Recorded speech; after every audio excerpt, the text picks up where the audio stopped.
একসময় তারা ছিল কাঁধে কাঁধ মিলিয়ে চলা রাজনৈতিক সহযোদ্ধা। ২০০১ সালের নির্বাচনে একসঙ্গে আওয়ামী লীগকে পরাজিত করে ইতিহাস গড়েছিল বিএনপি ও জামায়াতে ইসলামী। কিন্তু সময় বদলেছে। ক্ষমতার পট পরিবর্তনের পর সেই বন্ধুত্বেই এখন চির।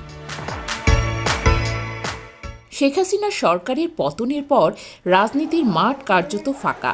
এই শূন্যতা পূরণ করতে চায় জামায়াত, আর সেই জায়গা ছাড়তে নারাজ বিএনপি।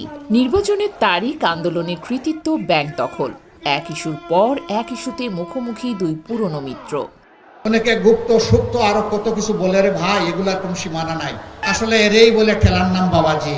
এতদিন চালাচালি করে এখন যখন জনগণ জবাব চাচ্ছে, আপনারা কি নতুন বাংলাদেশ চান না পুরানা ফেসিবাদী বাংলাদেশ চান, আপনাদেরকে আপনাদের অবস্থান পরিষ্কার করতে হবে।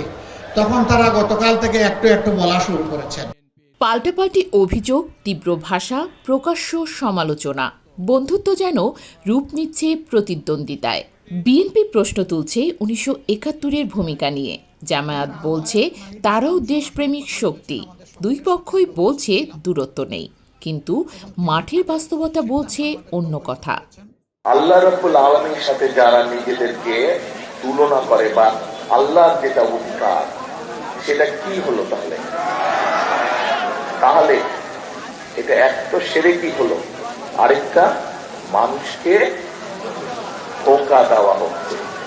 যারা ভোটের আগে এরকম ধোঁকা দিতে পারে, তারা ভোটের পরে কি করবে এবার বোঝেন আপনারা। শিরকিদের হাত থেকে, মুনাফিকদের হাত থেকে, এই ধোঁকাবাজদের হাত থেকে এই দেশকে, দেশের মানুষকে রক্ষা করতে হবে। বিশ্লেষকদের মতে কেন্দ্র নয়, ফাটল ধরেছে তৃণমূলে। ছাত্র রাজনীতি থেকে রাজপথ, আধিপত্যের লড়াই এখন প্রকাশ্য। তাহলে প্রশ্ন একটাই, আগামী নির্বাচনে আবার কি এক হবে বিএনপি জামায়াত, নাকি বাংলাদেশের রাজনীতিতে জন্ম নিচ্ছে নতুন মেরুকরণ? সময়ই দেবে সেই উত্তর।